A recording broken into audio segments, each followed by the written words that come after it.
How's it going, everybody? In today's panel, I'm excited to have a fireside chat actually with Drey from Linear Finance. He's a co-founder of Linear Finance. And today's topic, we're talking about on-chain synthetics and on-chain assets. How's it going, Drey?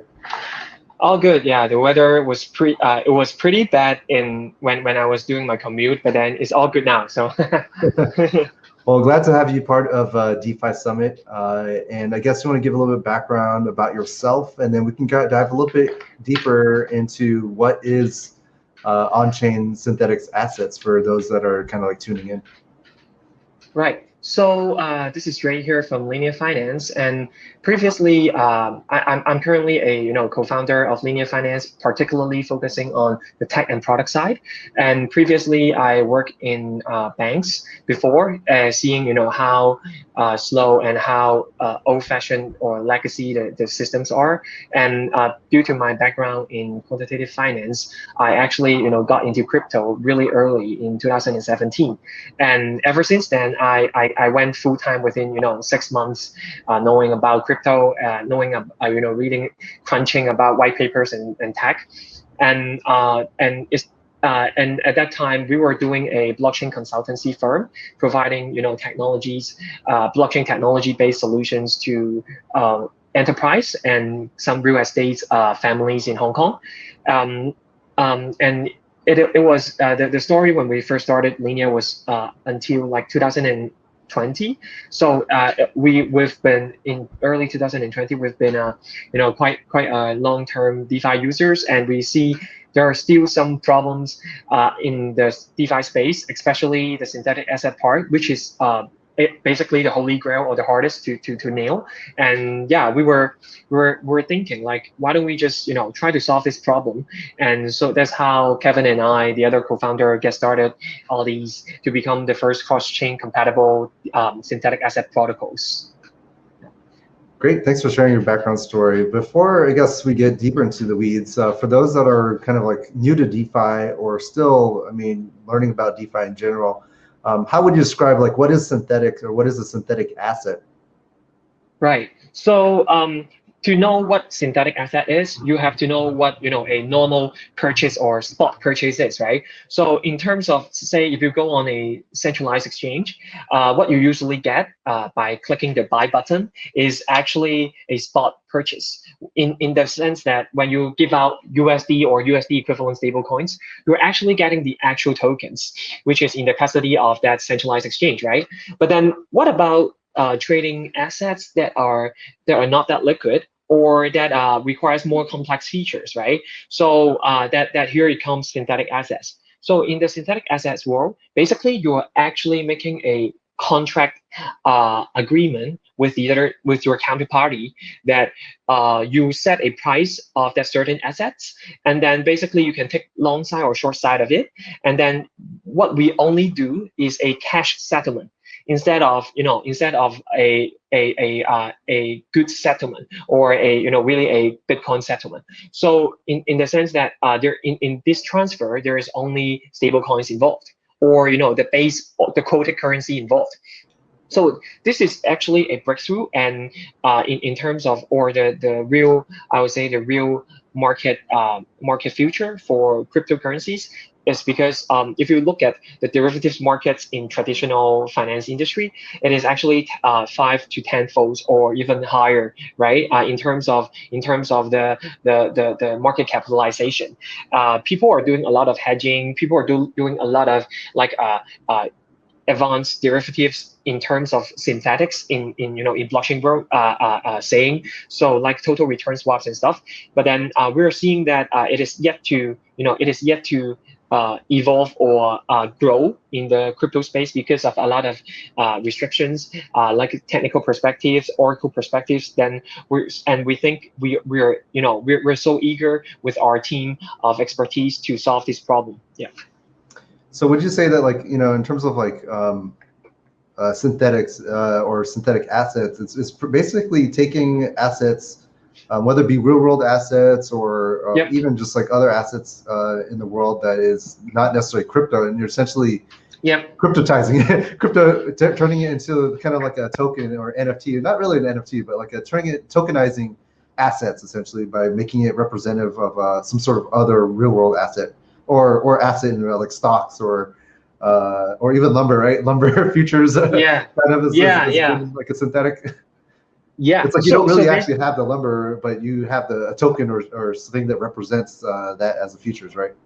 Yep. So basically, when you say purchase a long, Bitcoin token on Linear at say maybe 30,000, it actually means that when Bitcoin rises, right, to 37, 38K recently, you can actually get the payoff, the difference between your buying price and your selling price.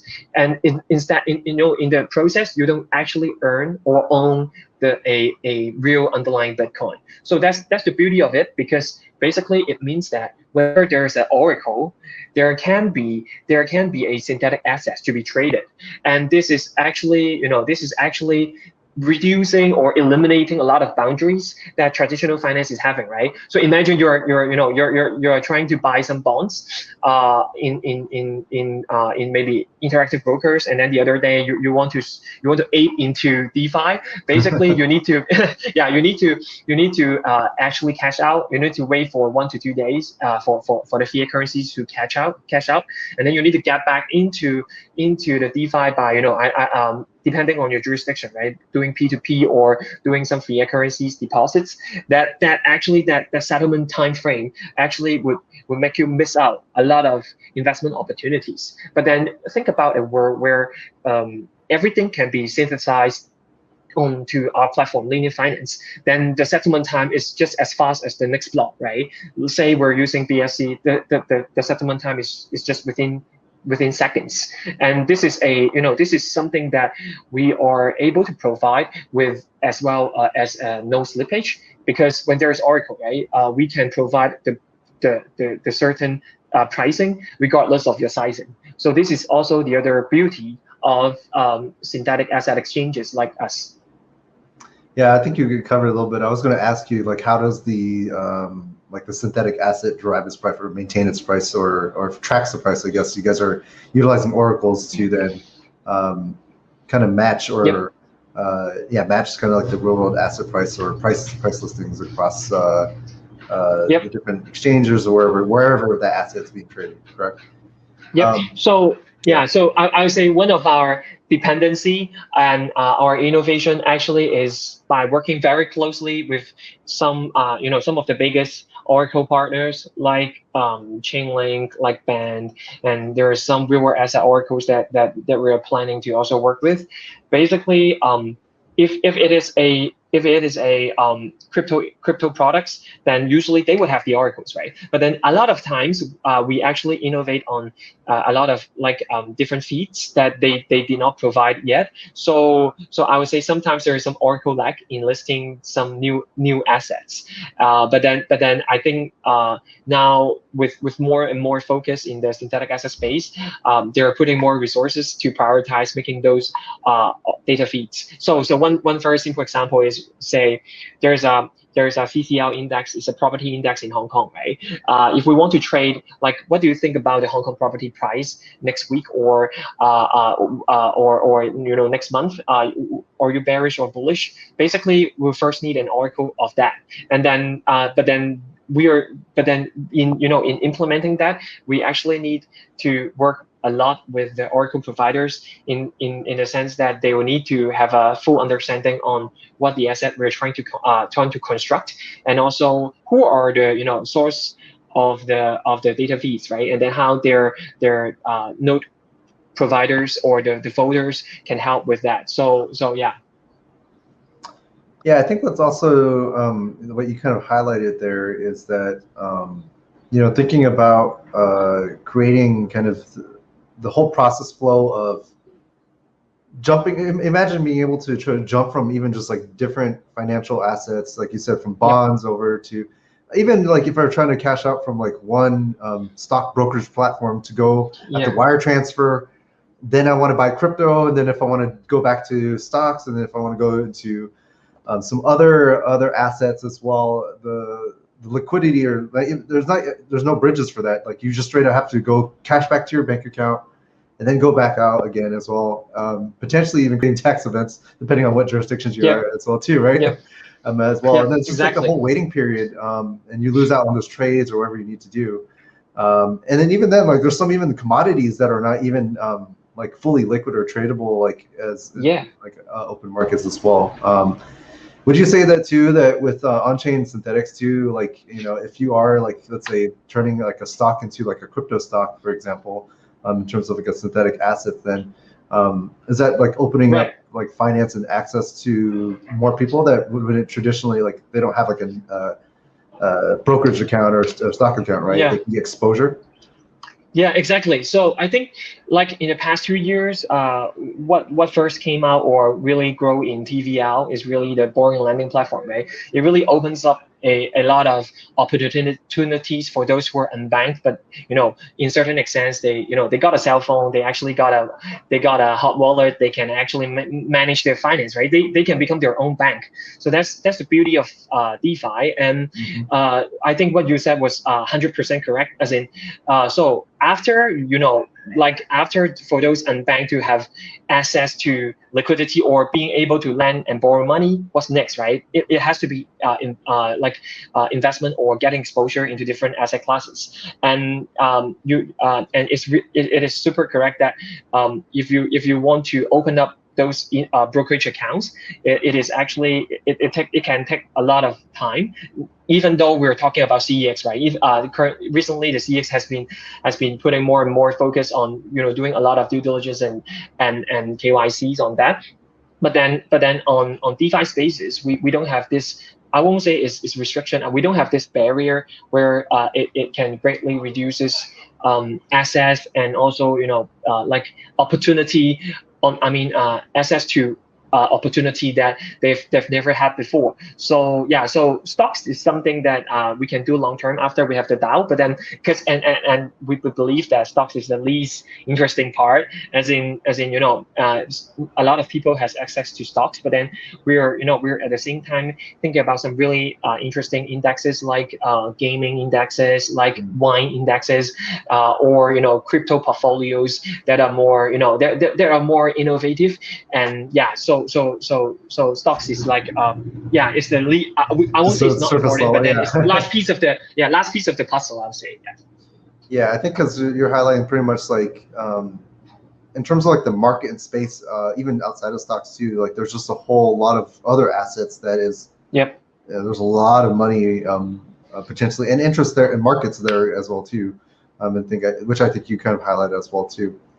I guess like comparing yourself to kind of like other platforms or competitors in the space, how would you say that like kind of Linear stands out in like the synthetic assets market? Right. So I guess what we focus a lot is we are focusing on building a really practical protocol instead of being going really tilted towards one particular side. So some protocols, they actually focus very much on the tech side, where they don't really have innovation on the products to be listed, and may even and commit too early on particular layer 2 solutions, then it actually kind of stop them from, you know, going full speed on a lot of the developments or a lot of the business side of the innovation. And and recently in this year, I see some, you know, similar synthetic asset projects. They're trying to do a centralized oracles and a centralized order book. So in that sense, basically it reduces greatly about the level of decentralization, right? So we're trying to do a really balanced approach where a lot of functionalities that we are providing, it seems similar to other platform in the front end, but then from the backend perspective or from the blockchain perspective, we're actually doing a lot of advancement or improvement. So say there is some so for synthetic asset protocols, right? There is claiming rewards part, right? And a lot of other protocols, they only do a snapshot, which is prone to manipulation, or prone to prone to a certain kind of treatment that you can just stake on a particular time, right? But for us, we really take a look at the block by block time frame in calculating the fair distribution. And even for short tokens, right, that we're about to launch, we don't. Yeah, some other platforms they actually taking your LUSD, and then after you short it, they actually return you the amount that you immediately sold. So we're actually doing a lot of innovations by potentially allowing them to just give us the difference to start with, and then it clear a lot of barriers, or it clear a lot of weird user experience per se for the user's side, right? So let's say if you put in 1,000 LUSD, which is the synthetic US dollar into a platform, and then you get back 200, why don't we just take you 800 to start with, right? But then we will allow you to take the same position. So we're doing a lot of fine tuning and like user journey improvement, so that people would have less friction in using our platform. And most of since January our launch, basically most of the problems that evolved that is raised from the community, they're actually coming out from the blockchain side. So it's like sometimes BSC is not that stable, or there is some cross-chain communications gap, or some browsers compatibility issues. But then from the user journey side, we actually get a lot of good feedbacks. Which I think on your guys' site and everything, that you always emphasize too about your guys' like cross-chain features too, which I think is a standout currently to even just a few other kind of like synthetic asset platform as well too. I think that we are living kind of in a multi-chain and cross-chain world as well too. Well, I guess what chains are you guys currently built on, and what are you guys looking forward to in the upcoming future? Right. So I think this is a really key question, and a key also standpoint from of Linear from other protocol is we don't commit to one particular layer 2 solutions or particular chains, because like you said, we're actually in a very early stage, not talking about DeFi. We're talking about the protocol layer of blockchains, right? And basically, you will never know, like 5 years time, 10 years time, who will actually win, right? In the space, and I think we all agree that the future is interchain, right? It's just like internet, right? Internet is basically a connection of a lot of intranets, right? And the future has to be interchain. As you think about, if we want to swallow all the traditional market capitalizations of finance, put it into one single chain, even though with like infinitely many transaction per second, as they would always picture, is not practical, right? Not to mention about there's some geographical difference, cultural difference, that people would just focus on, say maybe Korea. There are some really dominant chains, protocol layer chains, right? So we are currently we always started off as Ethereum, as as it has the best tooling at that time, and then the first complete deployment that we have is on Binance Smart Chain, because it is a combination of user experience and a proper level of decentralization, and also a decent size of the DeFi market TVL on BSC, right? And we are actively looking into other chains to be compatible with. The next one that we're looking very closely is definitely Polkadot, and we are actually having a secret code called Project Eagle, that we will be having a series of actions and announcements on the Polkadot ecosystem. So yeah, I can't tell you guys too much from right now, but then stay tuned. Yeah. That's okay. Well, you heard it here. For Project Eagle, definitely look out for it, especially for Polkadot parachains are coming. I don't know when, sometime this year. So look forward to how you guys launch Project Eagle and what you guys are building around that. I guess like looking to kind of like the future with like your guys' on-chain or I'd say cross-chain synthetic assets.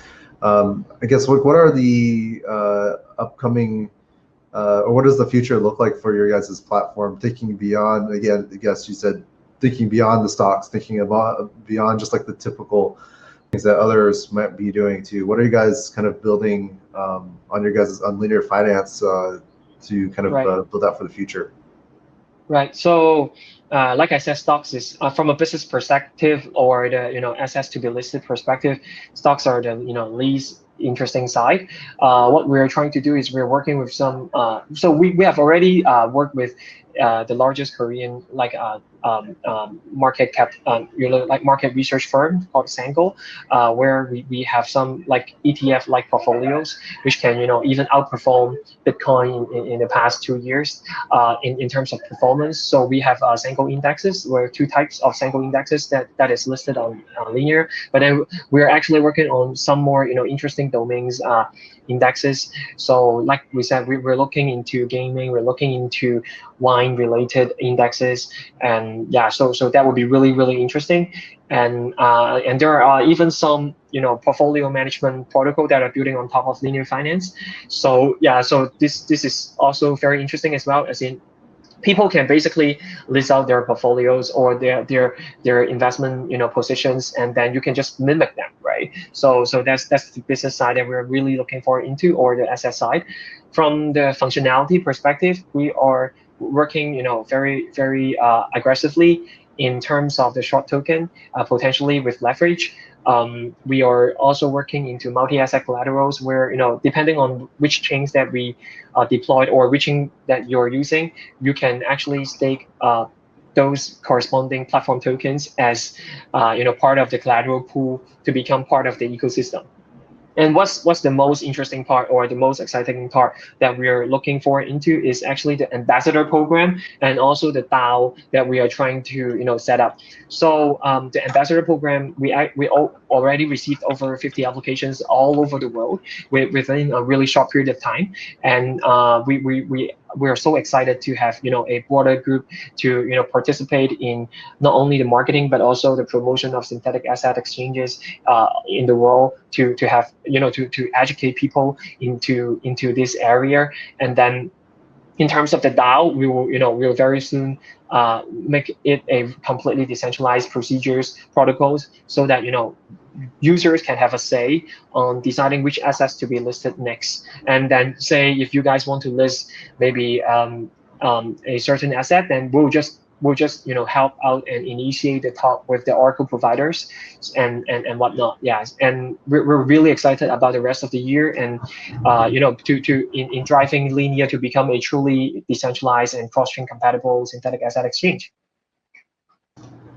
Awesome. Yeah, I think there's lots to uncover there. You guys talked about that. You guys are going to have leveraged synthetics, which is even taking short positions on synthetics. I don't think anybody's really doing too much about that. And then yeah, the multi-asset collateral it seems definitely interesting, allowing people to get into different types of assets or even multi-assets, even taking like their current assets and participating in that as well. And then the DAO, I guess, to summarize, you guys are kind of getting into, you're just more decentralizing your guys' protocol and your platform as well, to allow for decisions and those to, I guess, like make it more decentralized, so it's not just all you guys running the show, and leaving it up to the community crowd on how this protocol can run. And kind of like closing thoughts, I guess, since we only got like a few minutes here.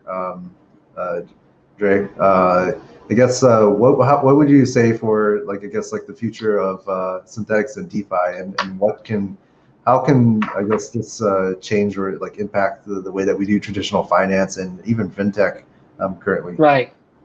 Right. So a lot of people would say, like fintech, a lot of payment firms are trying to disrupt banks, right? And what I can really foresee is actually DeFi is also disrupting those traditional payment firms, right? Because a lot of like TransferWise, a lot of these kind of payment firms, they have lower fees than banks, right? But then they in some certain extents, they're still what they are. They're a centralized entity where they actually custodize your assets and stuff. In DeFi is a completely you are your own bank, right? But then having said that, I actually foresee that the future of DeFi is actually relying a lot on CeFi as well, because we can't deny that most of the users in the world in the financial system is all CeFi users, right? Be it banks or payment firms. But then it's really important for us to really, I would say, break the barriers or put down your maximalist thoughts in order to really grow the pie. Yeah. So like I think like what Binance or FTX is doing is really good, as in they are actually having a lot of collaborations between their CEX and their DEX type of protocols, right? So I get so what I can say is the future is interchain, and again and as well the future is CDFI. So you can expect there could be a lot of centralized finance or centralized exchange. They're actually importing or getting more and more compatible with a lot of DeFi protocols, so that people can basically travel across those CeFi and DeFi platforms, and then this is when the pie really grows. Yeah, so so I'm really excited about what we're heading to, and then we're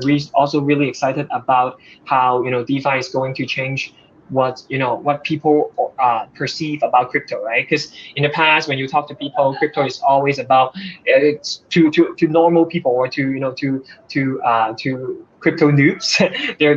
they're always think it's all about speculation, right? But then DeFi is something that really has true value that can be unlocked, and that can has a real impact in terms of the ownership, right? So we're seeing a Web 3.0 where it is a ownership economy instead of a platform economy where the centralized entity would own it all. So yeah, really excited about the future of blockchain and DeFi. Awesome, and thanks again for kind of sharing us your thoughts on the future of DeFi. I definitely agree.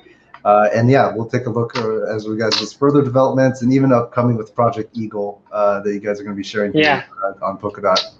We'll take a look at you at Linear Finance. Thanks again for coming on our talk.